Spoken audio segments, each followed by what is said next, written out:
The following program contains language and subject matter that you may consider unsuitable for children. Parental discretion is advised. You got it? Oh, God. Jesus!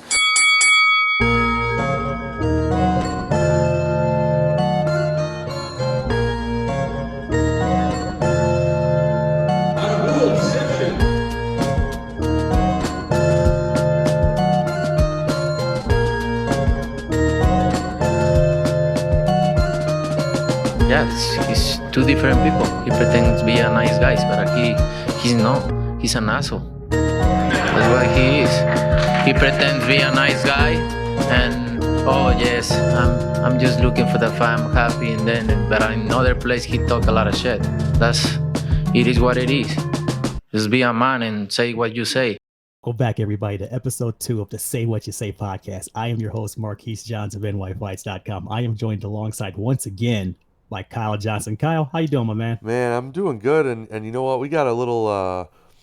We were excited to record something here for this Joe Joyce fight coming up. As me just being a fan, I'm excited for heavyweights anytime I can see them, and I'm very excited about the Juggernaut. So, but Marquise, I've got to ask you, as the scribe here, what are you excited for on this card? Is there anything else that I should tune in or we should tune in early for? Absolutely, Kyle. That's a great question. In fact, let's start from the jump on this, actually. For those who don't know what we're talking about here, we got heavyweight action, as Kyle just mentioned. At top 10 heavyweight, and Joe Joyce, the judge. Hey, it's the Juggernaut, bitch! He's in action, undefeated, taking on Christian Hammer, who many folks in the States have last seen when we were all falling asleep watching Frank Sanchez back in January. But the key with this undercard that starts on ESPN Plus is not going to be on ESPN proper. If you look for ESPN this weekend, you're going to look for a lot of sports that aren't boxing. So ESPN Plus is the app to find it. Starts 2:30 Eastern time. Check your listings for everything else. But the big thing on the undercard I want to point to everybody to, actually, Kyle, is Nathan Haney at a Queensberry middleweight prospect. They've been putting him in with various guys of very shades of questionable quality. But he's still undefeated nonetheless because he's been knocking these guys out for the most part. He's actually in against a live body for once in Nazir Timingak. I've been working on that as well. This event, by the way, guys, will be taking place live at the Wembley Arena. Should be a packed event for this because it's Joe. Hey, it's the Juggernaut, bitch! I want to ask you this as well, since I'm thinking about this undercard. Before I get to the actual main event of Joe Joyce, I want to remind you of this, and I want to make this note as well. It's very important to everybody that this will be probably one of the few times I say this year. This is an actual watchable Queensberry card. Sorry, we have some breaking news. I feel like there needs to be an alert for that or something. Some sort of siren going on. It's amazing. You're usually down on the Queensberry undercards.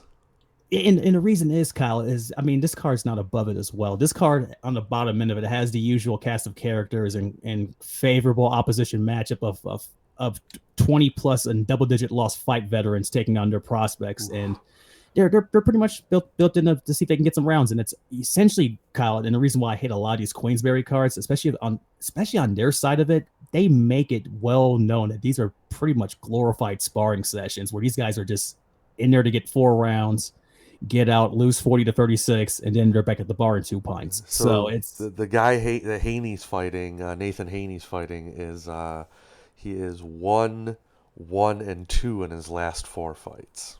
Jesus! A lot of that on these cards, but I do like what Nathan Haney's up to, at least middleweight prospect. 160 is a wasteland in terms of finding prospects on the up and up here, and he's one that they keep an eye out for. But another fight that I did want to mention as well is Zolan Tete. But before that, Kyle, I did want to mention as well, our podcast is brought to you by the fine folks at ProBox TV, ProBoxTV.com. Sign up today, guys. You can get a plethora of boxing content, Hall of Fame broadcasters in both English and Spanish for as little as $1.99 a month or $18 a year. $18 a year to listen to Paulie Malignaggi and Roy Jones Jr. I'm sold. It's easy enough. They even have fights as well. This weekend, they have Cesar Frances taking on former title challenger Ray Beltran. This Friday, July 9th at the ProBox Arena in beautiful Plant City, Florida. You can catch that fight and a whole lot more at ProBox TV, ProBoxTV.com. So Marquise, didn't Didn't Zolan Tete beat Omar Narvaez, the guy that ran around the ring against Nonito Donaire on HBO? Man, it's unfortunate you remember that, Kyle, and so do the fine folks at HBO Sports, because that was one of those cards on the way out as well, before Carissa Shields and Cecilia Breakers were taking over main events there, and not one of the best fights on television as well. And but another thing too with Zolan Tete, he was last seen mostly here in the States getting absolutely beaten and starched by John Casimiro in 3 rounds back in 2019. Hell of a knockout back then. Casimiro got him. He's got him with a butt now. He's given hits. He's got him with a body shot, was it? No, it was on the chin. It was a short right hook to the chin. And he's in trouble. He's all over the place. He's in real trouble. Tete's in a lot of trouble. And the referee wants to look at him. He's allowing it to continue. But can Casimiro take him out here? It happened so quickly.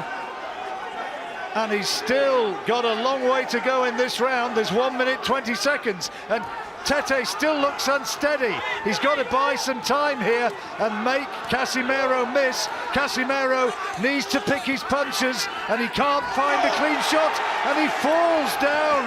Tete, I don't think there was a punch which put him down. He just collapsed to the canvas. He's not Down recovered for from the second first time. shot. He's not recovered from the first knockdown. I'm sure of it. Referee asking, is he okay? Casimiro Got back in action later, back recently, was in a very nondescript fight against an opponent in South Africa. So he's back on the mend here, taking on the venerable Jason Cunningham. It's a real odds makers had this, Kyle, interesting going into this as a fun 50-50 fight, because it's pretty much a classic crosswords where you have one guy who is trying to make one more title run, but was last seen getting absolutely destroyed and is making them on the mend. And you have a guy that's always been at that domestic level that's trying to make the jump up in Jason Cunningham. Mm-hmm. It's going to be an interesting fight on this. And I really think it's a matter of which guy still has something left in the gas tank at this day and age. It's going to be a real fun fight. Tete's been around for quite a while. I feel like at some point at that lower weight class, when you get up in the years, it's going to catch up with you. But speaking up in the years, I am really excited to watch Joe Joyce fight. I'm always excited to watch him fight because he's just a big old goon. It's awesome. He is classic heavyweight boxing at his finest. And what we're talking about, guys, is the main event of this broadcast on ESPN Plus that you guys can once again catch this Saturday starting at 2 p.m. Eastern. Main event should be around, if I'm guessing my times, because the big thing on social that people love to do is ask the stupid question, Kyle, when does the main event start? Which is funny because if you're on social media, if you just scroll through your timeline, you're going to see when the main event starts. Probably someone's going to mention the main event starting. That's kind of how it works every single time. But goofy questions aside, that fight should take place roughly around 5:30 p.m. Eastern if you don't want to sit and watch all the fun stuff on the undercard of this event here. But Joe Joyce still undefeated, pretty much up there in years, by the way, too, Kyle. And this fight here is also for the WBO mandatory slot that's been honestly kind of been held hostage and in limbo for a while now, pretty much for this pandemic. At some point, that spot's going to become mandatory. That mandatory is going to become due up. The last one that would do up at the WBO back when this was made was, wow. When was the last time the WBO belt was defended? Because if memory serves me well, Kyle, didn't Joshua threaten to drop it at one point before he fought Usyk? So yeah, and it's only been defended whenever Joshua's fought, and Usyk's going to defend it again in August, obviously against Joshua in the rematch. Yes, so that has been held hostage quite a while. But Joyce is going to be next in line. More than likely he's going to get through Hammer. I think he's going to walk right through him, but. It'll be interesting to see what the next step is because he's already said he wants to fight again in September, and I could see this will be for a whole nother conversation, but I could see Usyk if he wins fighting Fury, and who knows what the hell will happen with that. I do think at the end of the day, Kyle, with this fight, this is something that's to keep. I really do wonder who is he going to face later on this year in September. earlier, before leading up to the fight coverage this week, the fine folks over at Queensberry, someone asked, of course, Frank, hey, what happened with that Joe Joyce fight that was supposed to take place here? Because that was supposed to be the guy originally instead of Christian Hammer. Frank spoke about it and relayed some questionable text messages.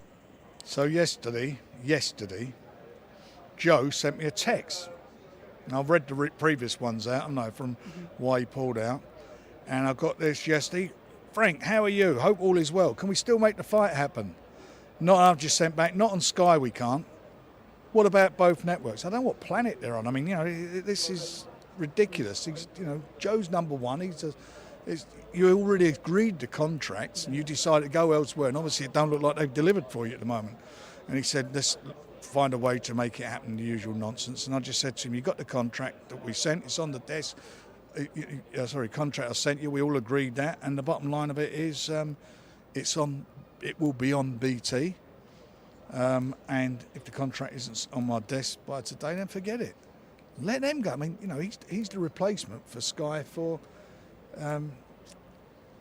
AJ. Well, I wonder if there would ever be any entertainment of the Dubois rematch now that Dubois got a Reggie belt. I do wonder if that's the next thing up for Joyce in September. And knowing Frank is big on rematches. I mean, they was going to have Lyndon Arthur face Anthony Yard until he lost to Anthony Yard. So thankfully they got that out the way. Well, I think Dubois might want some get back too. Oh yeah, revenge is the sweetest thing you can have, and especially if it involves a chance to not only win and get one more spot closer up to a title shot, more than likely against whoever holds the belt between Joshua and Usyk when that rematch takes place. It's going to be a real interesting fight. I'm really intrigued to see how Joyce looks again. And we were looking at the odds, Kyle, before we started recording here, and as you may have expected, a lot of folks favor the Juggernaut, bitch. More than likely about 40-1 odds actually is what I've seen. It is. It's a wide gap there. It's a very wide gap, and our fine folks over at BetMGM have a promo going where you can get Joe Joyce at a low rate of -3,000. What that means in layman's terms, unless you're money laundering allegedly, a $10 bet will net you a walloping 30 cents. If you need 30 cents, feel free to hit our Gmail up at saywhatyousayboxing@gmail.com. We may work out something for you, but nonetheless, it's going to be interesting to figure out price-wise the smart play on this, because everything is going to favor the A side like most Queensberry cards. I don't see anything being upset here. Yeah, I think you take the under for sure. You'd have to take the under. And I think a knockout bet inside of the first 5 rounds would be a good play. Just on Joyce. That's just probably if I was going to do that, I would probably go that route. And that's probably the best gambling play if you're looking to make any short-term investments on this fight card. Saw on DraftKings and other sites, Joe Joyce by knockout stoppage is going for about 5.5 to 6-1, depending on where you're getting it. That's going to be your best bet and best play on this card. I don't think this goes the distance.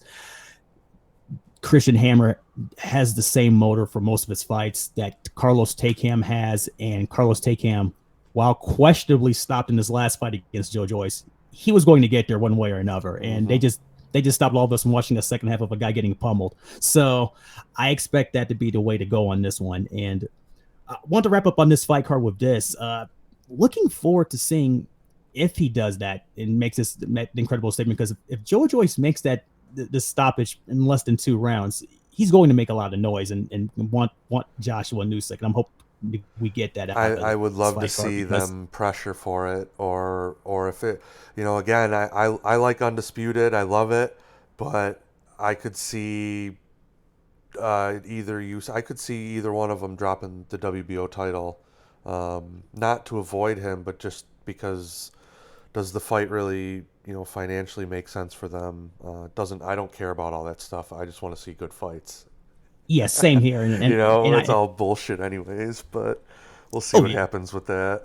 Yeah, we'll see what happens with all that as well. And I'm beginning to think also, in the event that this event does come around and this WBO mandatory comes around, I really do believe that someone's going to drop this WBO belt one way or another, and we get something else. That's what I'm thinking too. So I guess we'll wrap it up on that note, and next week we'll be back with some talk of the Derek Chisora Kubrat Pulev fight that I know everyone is excited to see.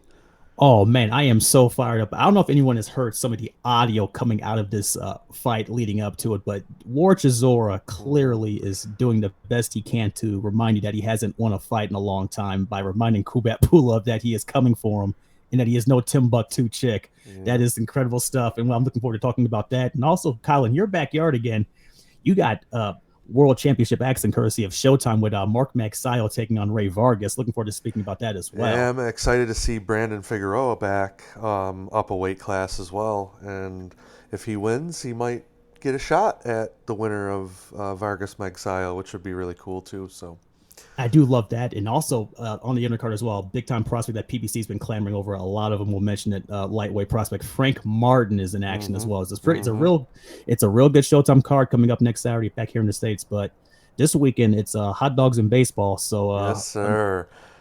Yes, sir. I can't wait for just some hot dogs with mustard and hot dogs, baseball as All-American, just like Chevrolet or GM or whatever conglomerate they are this weekend. Well, I hope you guys enjoyed this preview here. That's going to do it for us on this episode of Say What You Say podcast. Once again, if you're listening to the show, as you know, do the thing on YouTube. You know the deal. Like, subscribe, rate, tell your friends about it, tell your moms about it. Hell, tell us if we even suck. I don't care. Just give us something feedback-wise. I'm all for it. You can follow us on Twitter at SWYS Boxing. You can follow me at Weak Sauce Radio. You can follow Kyle at KAYJAYSA. And feedback, questions, comments, concerns. Let us know what we think. Do we need better sound? Does Marquis need to borrow $1? Whatever. Send it to saywhatyousayboxing@gmail.com. Anything amusing on the emails, well, I don't know, Kyle. We'll play it by ear. But if it's amusing or if it's any quality hate mail, we'll read it on the show. Who cares? Oh, I enjoy it. Bring it on, please. I mean, at worst, we'll just get either real estate coupons or porn. I mean, that's what the internet is for. But until next time, just remember, say what you say. Hey, it's the Sugar Knock, bitch!